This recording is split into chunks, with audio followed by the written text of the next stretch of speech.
में? नहीं, वही न कह रहे हैं कि जागरूकता होने के कारण जब ये आया था, कमीशन बना था, तो हमारे कुर्मी समाज की बात मैं कह रहा हूँ, ये भी पिछड़े में है। लेकिन जब कहते थे कि पिछड़े में हो तो कहते नहीं, मैं पिछड़े में नहीं हूँ। हम क्षत्रिय हैं, राजपूत हैं। हाँ, जब हमने कहा कि नहीं, ये अधिकार चाहिए कि नहीं चाहिए, नौकरी चाहिए, मिलती कि नहीं चाहिए, कहीं ना हो तो चाहिए, हम कहना अगर वो चाहिए तो फिर पिछड़ा वर्ग बनना होगा। तो ये तो जब जागरूकता नहीं होती तो जो भटका दिया जाता है धर्मांधता में, वही लोग सोचने लगते हैं। जागरूकता ही कई परिणाम है, वो आएंगे, सब समझेंगे। क्या मंत्री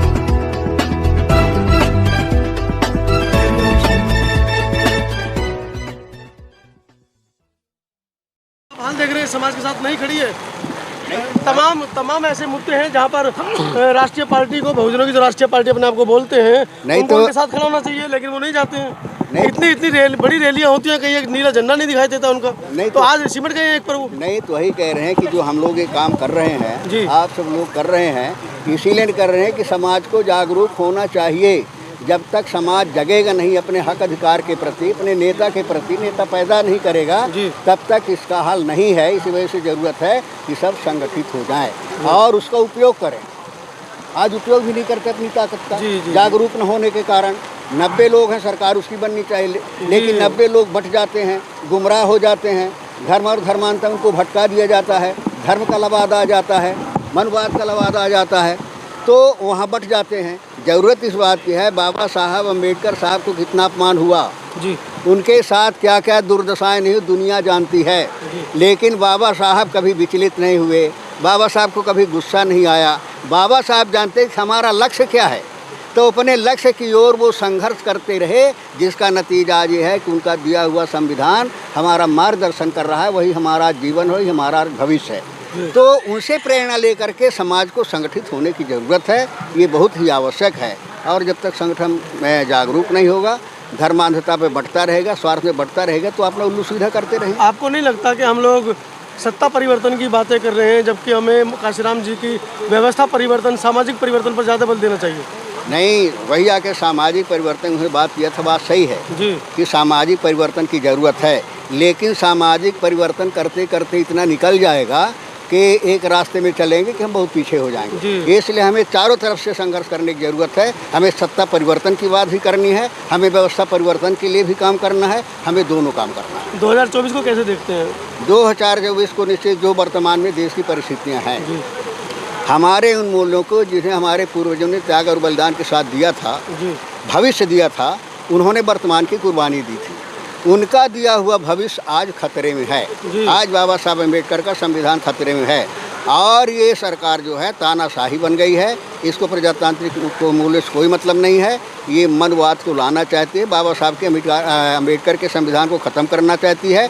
जो सबसे बड़ी ताकत गरीब की है, वोट की ताकत, जिसके कारण बड़े से बड़े आज वो राजा महाराजा देखे जिनके कभी परेशानी नहीं पड़ती थी, आज वो राजा महाराजा उसी वोट के कारण, संविधान के कारण गरीब के द्वार पे खड़ा होकर के कहते हम भीख मांगने आए हैं। तो ये जो अधिकार माने सबसे बड़ा औजार मिला है गरीब को, इस अधिकार को, इस व्यवस्था को ये सरकार ख़त्म करना चाहती है। और ये चाहती जैसे पुराने ज़माने में था कि अंग्रेज़ थे, तो उसी तरह इस देश में पूंजीपति मालिक हो जाए और इस देश के 90% मेहनत करने वाले लोग गुलाम बन जाए, उनको केवल रोटी दिखे, उनको स्वाभिमान और सम्मान वो भूल जाएं और हराम खाने के आदी हो जाएं और हम अपना उल्लू सीधा करें।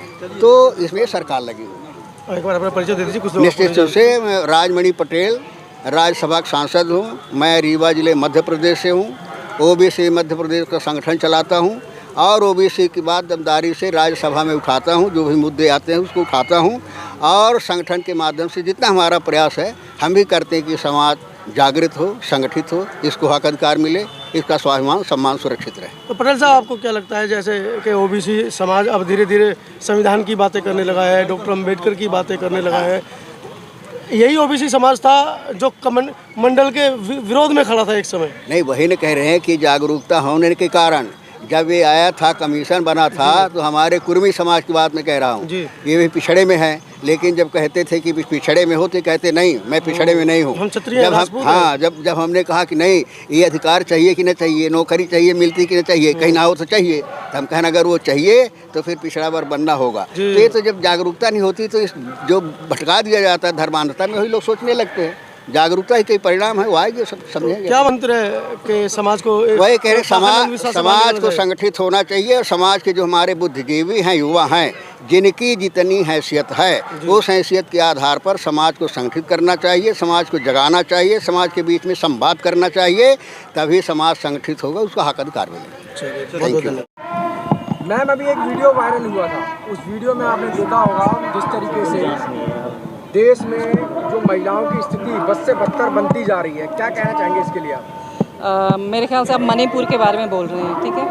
तो मणिपुर का जो वीडियो देखा, पूरा वायरल हुआ, पूरा विश्व देख रहा है, और उसको मुझे दुख है कि नेशनल मीडिया ने उसको नहीं दिखाया और सोशल मीडिया के थ्रू ये वायरल हुआ। और महिलाओं की क्या, हमारे देश में, जिस देश में महिलाओं को शक्ति और देवी के रूप में देखा जाता है, तो हम बात करते हैं हिंदू राज्य की बात करते हैं, उस देश में मतलब मैंने कभी नहीं सुना ये चीज़ को कि मतलब वो वीडियो कि एक महिला को नग्न करके परेड कराया जा रहा है और उसके अंगों को किस तरह से, मतलब शब्द नहीं है, बोलने में भी मुझे शर्म आ रही है। उस दिन वो वीडियो जब हमने देखा, भाई साहब, हमें 2 दिन नींद नहीं आई वो सोच करके कि क्या हमारे देश में महिलाओं की वो स्थिति है, हमारी क्या वो वैल्यू रह गई है। तो मुझे नहीं लगता इस सरकार को ये नहीं, थोड़ी भी शर्म नहीं है। अगर थोड़ी भी शर्म है तो मैं तो इवन ये बोलना चाहूँगी कि अनुसूचित जाति से इस देश की राष्ट्रपति भी आती हैं, वो कहाँ सो रही हैं, वो किस लिए राष्ट्रपति बनी हुई हैं? वो आवाज़ उठाएं, वो बोलें, उनको तो पूरा हक है। अब प्रधानमंत्री को निकालिए उनको, और सीएम को वहाँ से निकालिए, सबको बाहर फेंकिए, लोकसभा भंग कर दें, उनको तो पूरा अधिकार है। वो किस चीज़ के राष्ट्रपति बनी बैठी हैं, किस लिए महिलाओं को बैठा देते हैं, मुझे तो समझ में नहीं आ रहा है। उस समाज, उस इवन उसी समाज से वो बिलोंग करती हैं, फिर भी वो आवाज़ नहीं उठा रही हैं, बोल नहीं रही हैं। सबको अपनी, हाँ, आदिवासी, जी, आदिवासी समाज से आते हैं, इतनी सारी घटनाएं हो रही हैं। आक्रोश में है, आक्रोश से थोड़ी होता है साहब, आक्रोश से कुछ नहीं होता, करना पड़ता है। क्या लग रहा है कि जो वर्तमान सरकार है वो महिलाओं के पक्ष में नहीं है? बिल्कुल नहीं है, कहने के लिए है बेटी पढ़ाओ, बेटी पढ़ाओ। बेटी पढ़ाओ नहीं, बेटी बचाओ, उनको ये बोलना चाहिए कि बेटी बचाओ। अच्छा, इतना बड़ा, इतना विभत्स वीडियो आया, मीडिया छत्तीसगढ़, राजस्थान दिखा रहा है, तो कंपेयर कर रहा है कि मणिपुर के मुकाबले। बिल्कुल, उस चीज़ को दबाने की कोशिश की जा रही है ना, क्योंकि वहाँ पर इनकी सरकार नहीं है। जहाँ इनकी सरकार नहीं है वहाँ दिख रहा है, जहाँ इनकी सरकार है वहाँ कुछ भी कर लो, वही हुआ ही है। वहाँ करने वाले वो लोग जो 100 लोग परेड करा रहे हैं, कौन लोग हैं? इनके लोग हैं। देश में संसद है, संसद में महिलाओं की जो संख्या है वो बिल्कुल कम है, जबकि अगर देश में देखें तो आधी आबादी है, और उस आधी आबादी को रिप्रेजेंट करने के लिए 10 से 15 महिलाएं होंगी, वो भी संख्या मैंने ज़्यादा बता दी है। तो ये महिलाओं के साथ इस तरीके का भेदभाव क्यों है? और फिर सामाजिक रूप से देखें तो मणिपुर जैसी घटना घट जाती है आप जैसे लोगों के साथ।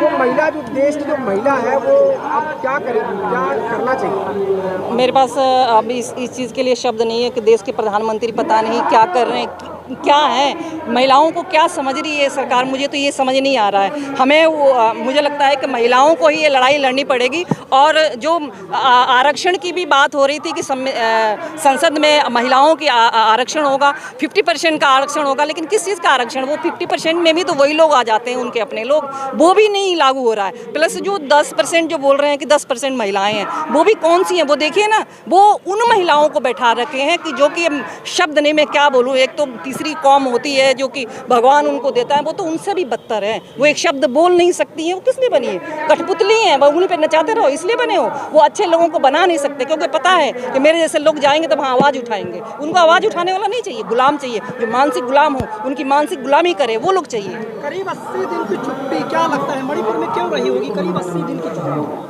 80 दिन की चुप्पी क्या भाई साहब, वो तो पूरा सरकार की नाकामी है। और वो इंटरनेट सारा बंद कर दिया था, नेशनल मीडिया पूरे उनकी कठपुतली बनी हो। जो मीडिया को चौथा स्तंभ बोला जाता है, चौथे स्तंभ को तो ऐसे डरा धमका के रखा है। ऐसा नहीं है कि मीडिया में ऐसे लोग नहीं है जो आवाज़ नहीं उठा सकते। जो आवाज़ उठा रहे हैं उन लोगों को तो निकाल फेंकते हैं, दूसरे दिन ही निकलो, जगह नहीं है। मीडिया भी गुलाम हो चुकी है, इसलिए मुख्यमंत्री कह रहे हैं। अभी तो आपने एक वीडियो देखा है, बहुत सारे बिल्कुल, मैंने भी वो वीडियो सुना कि ये ऐसे तो रोज घटनाएं होती रहती है। इसका मतलब क्या है? इसका मतलब क्या है? वहाँ के सीएम से मैं पूछना चाहूँगी, देश के प्रधानमंत्री से पूछना चाहती हूँ और राष्ट्रपति साहिबा से पूछना चाहती हूँ कि क्या हो रहा है देश में ये।